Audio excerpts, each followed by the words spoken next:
Hi! Welcome to my channel Vino Karthi. இன்னைக்கு Madurai style road கடை கார சட்னி தான் பார்க்க போகிறோம்.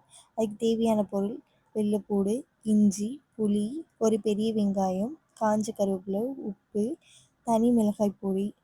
இது எல்லாத்தையும் பச்சையாகவே மிக்சியில் போட்டு அரைச்சிக்கணும். இது எதுவுமே நான் வதக்கல, அப்படியே பச்சையாகவே போட்டு மிக்சியில் அரைக்க போகிறேன்.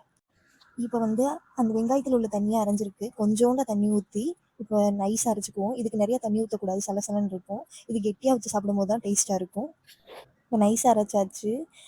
இப்போ இதை தாளிச்சிக்கலாம்.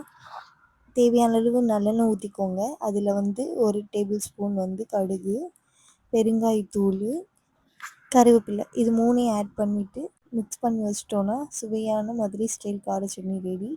நீங்கள் வீட்டில் எப்படி இருக்குன்னு செஞ்சு பார்த்துட்டு சொல்லுங்கள். இந்த வீடியோ பிடிச்சிருந்தா லைக் பண்ணுங்கள், ஷேர் பண்ணுங்கள், சப்ஸ்கிரைப் பண்ணுங்கள். தேங்க்ஸ் ஃபார் வாட்சிங்.